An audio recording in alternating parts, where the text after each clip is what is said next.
क्या आपने कभी सोचा है कि बाइबल में एक ऐसा नाम भी है जिसे लोग जानते तो थे लेकिन बोलने से डरते थे? एक ऐसा नाम जिसे पढ़ा तो जाता था लेकिन जुबान से निकाला नहीं जाता था। एक ऐसा नाम जिसके लिए लोग अपनी आंखें झुका लेते थे, सांस धीमी कर लेते थे और दिल में भय और आदर दोनों रखते थे। आज लोग परमेश्वर का नाम आसानी से बोल लेते हैं, लेकिन एक समय ऐसा भी था जब यह नाम सिर्फ लिखा जाता था, बोला नहीं जाता था। आज की यह कहानी किसी कल्पना पर नहीं, किसी रहस्यवाद पर नहीं, बल्कि सिर्फ और सिर्फ बाइबल के सत्य पर आधारित है। और इस कहानी का रहस्य हम अंत में खोलेंगे ताकि आप अंत तक जुड़े रहें। बाइबल में नाम का अर्थ, बाइबल में नाम सिर्फ पहचान नहीं होता। नाम का मतलब होता है स्वभाव, अधिकार और सामर्थ। इसीलिए बाइबल में परमेश्वर कई लोगों के नाम बदलता है। अब्राम को अब्राहम बनाता है, याकूब को इज़राइल कहता है, शिमोन को पतरस बुलाता है, क्योंकि जब परमेश्वर नाम बदलता है तो जीवन बदलता है। अब सोचिए, अगर इंसानों के नाम में इतनी शक्ति है तो परमेश्वर के नाम में कितनी सामर्थ होगी। पुराने नियम के समय इस्राएल के लोग परमेश्वर को सिर्फ प्रेम ही नहीं करते थे, बल्कि उसे डरते भी थे। यह डर सजा का डर नहीं था, बल्कि पवित्र भय था। वे जानते थे परमेश्वर पवित्र है और उसका नाम भी पवित्र है।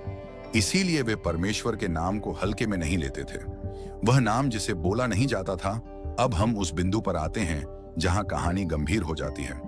इब्रानी भाषा में परमेश्वर का एक विशेष नाम लिखा गया, 4 अक्षरों में, YHWH। इस नाम को आज हम टेट्राग्रामेटन कहते हैं। लेकिन ध्यान दीजिए, इस नाम में स्वर नहीं थे, केवल व्यंजन थे। क्यों? क्योंकि लोग जानते थे यह नाम बोला नहीं जाना चाहिए। लोग इस नाम को क्यों नहीं बोलते थे? बाइबल बताती है, तू अपने परमेश्वर यहोवा के नाम का दुरुपयोग न करना। निर्गमन अध्याय 20 वचन 7। इस आज्ञा को लोगों ने बहुत गंभीरता से लिया। उन्हें डर था कि अगर गलती से भी नाम गलत तरीके से बोला गया तो यह परमेश्वर का अपमान होगा। इसीलिए आम लोग इस नाम को कभी जोर से नहीं बोलते थे। नाम के बदले दूसरे शब्द जब लोग बाइबल पढ़ते थे और YHWH आता था तो वे उसे बोलते नहीं थे। उसकी जगह कहते थे अदोनाई, जिसका अर्थ है प्रभु। कुछ लोग कहते थे हाशेम, यानी वह नाम जानते थे लेकिन नाम को सीधे नहीं बोलते थे। क्या याजक भी नहीं बोलते थे? अब सवाल उठता है, क्या याजक भी नहीं बोलते थे? बाइबल और यहूदी इतिहास के अनुसार साल में सिर्फ एक बार महायाजक सबसे पवित्र स्थान में इस नाम को बोलता था, वह भी उपवास के साथ, बलिदान के साथ, डर और आंसुओं के साथ। और अगर वह शुद्ध न होता तो उसे मृत्यु का भय रहता था। यह नाम खेल नहीं था, यह आग था। नाम और जीवन का संबंध लोग जानते थे। यह नाम सिर्फ अक्षर नहीं है, यह उस परमेश्वर का नाम है जिसने समुद्र को 2 भाग किया, मन्ना गिराया, चट्टान से पानी निकाला, मृतकों को झिलाया। इसलिए वे इस नाम से डरते थे। मूसा और वह पवित्र क्षण जब मूसा ने पूछा, मैं उन्हें क्या कहूं कि मुझे किसने भेजा है? परमेश्वर ने कहा, मैं हूं जो मैं हूं। निर्गमन अध्याय 3 वचन 14। यह साधारण उत्तर नहीं था, यह पहचान थी, यह अस्तित्व था, यह अनंतता थी। फिर यह नाम आज हमें कैसे पता चला? अब यही सबसे बड़ा सवाल है।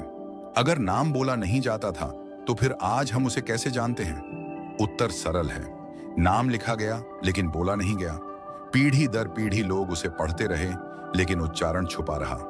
नया नियम और नया प्रकाश जब यीशु मसीह आए तो उन्होंने लोगों को नाम से ज्यादा संबंध सिखाया। यीशु ने कहा, जब तुम प्रार्थना करो तो कहो, हे हमारे पिता। डर की जगह पिता का रिश्ता आया, नाम की जगह प्रेम आया। अब रहस्य खोलते हैं। जिस नाम से लोग डरते थे वही नाम यीशु के द्वारा हमारे लिए निकट हो गया। अब हम परमेश्वर को डर से नहीं, विश्वास से पुकारते हैं। नाम नहीं बदला लेकिन पहुंच बदल गई। आज सवाल यह नहीं है कि आप वह नाम कैसे बोलते हैं। आज सवाल यह है, क्या आप उसे दिल से जानते हैं? क्योंकि नाम पवित्र है, लेकिन उस नाम के पीछे जो प्रेम है वह और भी पवित्र है। और यही बाइबल का सत्य है।